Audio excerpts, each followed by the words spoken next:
औज़ुबिल्लाहिमिनश्शैतानिर्रजीम बिस्मिल्लाहिर्रहमानिर्रहीम। अस्सलाम वालेकुम स्टूडेंट्स। आज हम करेंगे अपनी एक्सरसाइज 1A में से क्वेश्चन नंबर 3।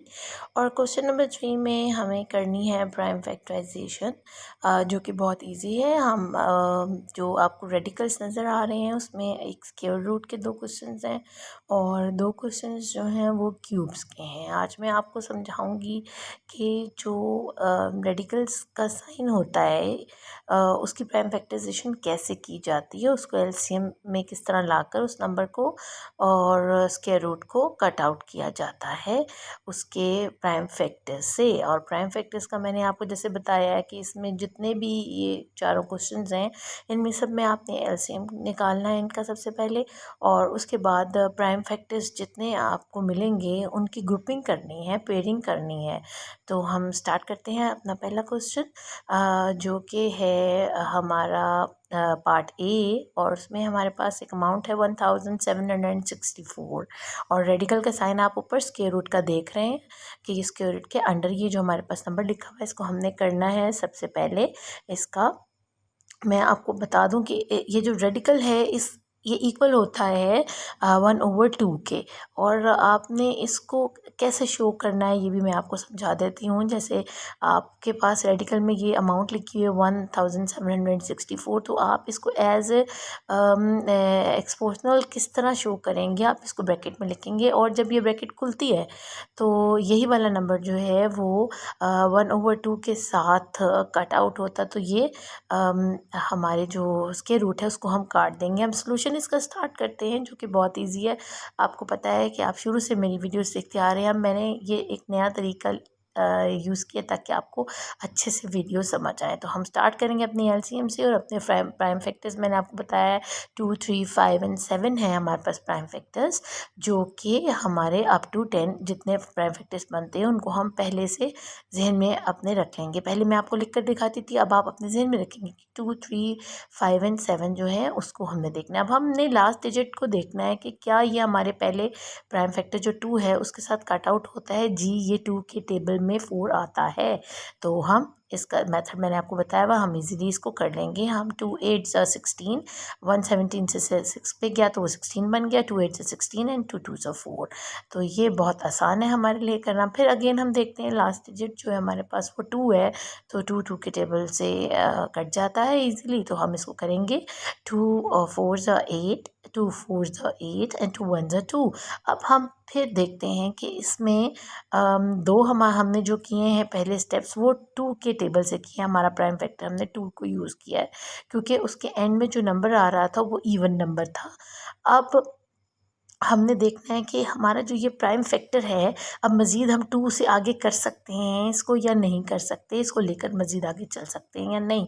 बस आपने लास्ट डिजिट को चेक करना है कि आपका लास्ट डिजिट क्या है। अब यहाँ जैसे 441 में लास्ट डिजिट जो वो एक ऑड नंबर है और ऑड नंबर 2 के टेबल में नहीं आता, तो हम क्या करेंगे 3 के लिए जो प्राइम फैक्टर का मेथड मैंने आपको बताया था कि हम इस पूरे नंबर को सम अप करते हैं, प्लस करते हैं, ताकि हमें पता चल जाए कि इसको प्लस करने के बाद हमारे पास जो नंबर आ रहा है क्या वो 3 से डिवाइजेबल है या नहीं। तो हम इसको प्लस कर लेते हैं। 4 + 4 + 1 इक्वल हो जाता है 8 9 के, तो 9 3 के टेबल में आता है। तो इसका मतलब है कि हम जो हमारा प्राइम फैक्टर है वो जो हमने इसको सम अप किया है 3 को प्राइम फैक्टर को लगाने से पहले हम क्या करते हैं कि हमारा मेथड यही है कि हम प्लस करते हैं। अब हम इसको इजीली ऐसे किया है हमने कि 3 को हमने 3 1 जा 3 किया है और फिर वो 1 हमने आगे दे दिया, और इस तरह 3 4 ज़ा जो है हमारे पास आ गया 24, और फिर हमने वहाँ से हमने 2 आगे दिया तो 21 बन गया।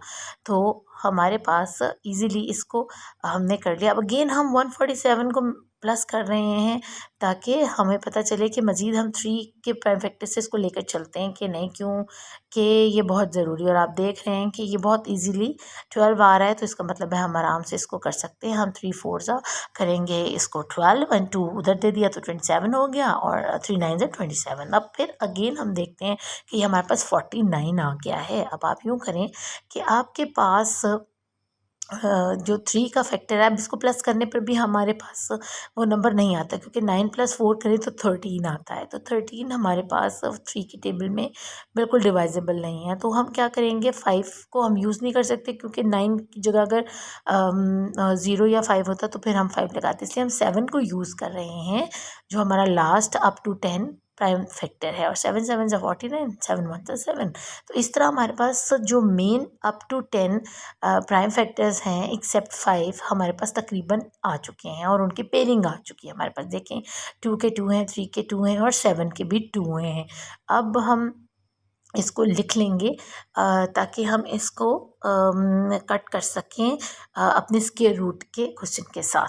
तो हमने इक्वल किया, अपना क्वेश्चन लिखा, और नीचे अगेन हमने रेडिकल बनाया, और उसके अंदर हमने ये पेयरिंग्स जो हैं, जो हमारे पास प्राइम फैक्टर्स की आई हैं, उनको हमने लिख देना है। हम लिखते हैं 2 × 2 × 3 × 3 × 7 × 7। तो इस तरह आपने इसको पेयरिंग्स में लिख लेना है।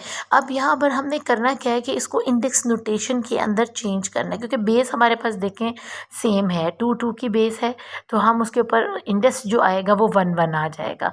जब दो बेस जो होती हैं, जो 2 नीचे वाला नंबर होता है, इसको हम बेस बोलते हैं। जब ये दो बेस सेम हो और वो आपस में मल्टीप्लाई भी हो रही हो, तो उनके ऊपर जो इंडेक्सेस लगते हैं वो आपस में प्लस हो जाते हैं। ये जो 1 1 है, ये दोनों प्लस हो जाएंगे। तो 2 नीचे एक दफ़ा आ गया, और हमने बता दिया कि हमारे पास 2 टाइम्स है, तो हमने उसका इंडेक्स ऊपर लगा दिया। अब इसी तरह हमने 3 के साथ और 7 के साथ भी सेम ही करना है। 3 की बेस भी दोनों सेम है, तो हमने 3 को 2 की बजाय एक दफ़ा लिखना है, और ऊपर उसके इंडेक्सेस दे देने हैं स्क्वायर रूट में।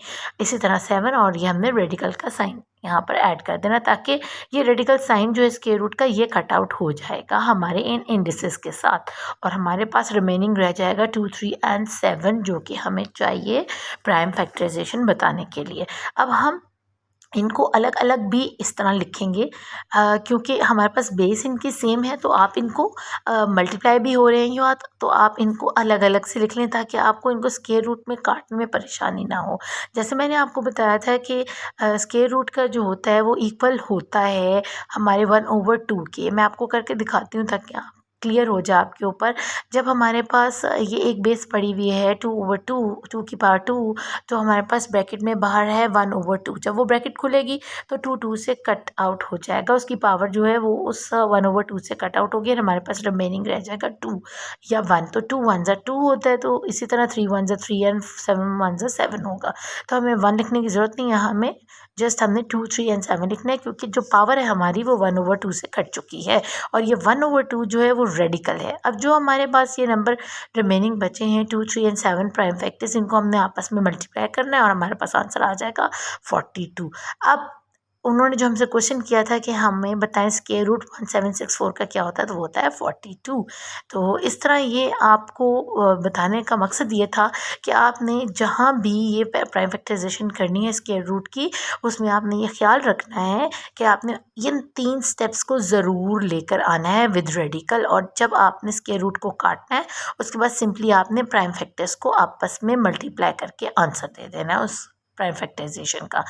तो ये इंतहाई इजी क्वेश्चंस हैं, आप इनको रिपीट करके देखें, बार बार देखें, तो आपके लिए बहुत आसानी हो जाएगी। अब यूँ करते हैं कि हम अपने नेक्स्ट क्वेश्चन की तरफ चलते हैं, विच इज़ सी, और इसमें हमने क्यूब मालूम करना है। अब एक क्वेश्चन जो क्वेश्चन बी है वो मैंने छोड़ दिया है, ताकि आप खुद से प्रैक्टिस करें ए को लेकर। अब हम करेंगे क्यूब का क्वेश्चन, जो कि हमारे पास है 3375, और ये क्यूब के रेडिकल में हमारे पास है इस वक्त। अब हमने क्या करना है, इसकी पेयरिंग करनी है, 3 3 की पेयरिंग में जाएगा क्वेश्चन। अब हम स्टार्ट करते हैं इसका एलसीएम लेना, लेकिन उससे पहले हम फिर रिकॉल करते हैं कि हमने इस रेडिकल को, इस क्यूब के रेडिकल को काटना आखिर कैसे है। तो इस क्यूब रूट को काटने के लिए आपने सेम नंबर को जब आप ब्रैकेट में लिखेंगे, तो इसकी पावर आप ऊपर 1/3 लिख देंगे, क्योंकि हम क्यूब के क्वेश्चंस कर रहे हैं, क्यूब रूट के क्वेश्चन कर रहे हैं।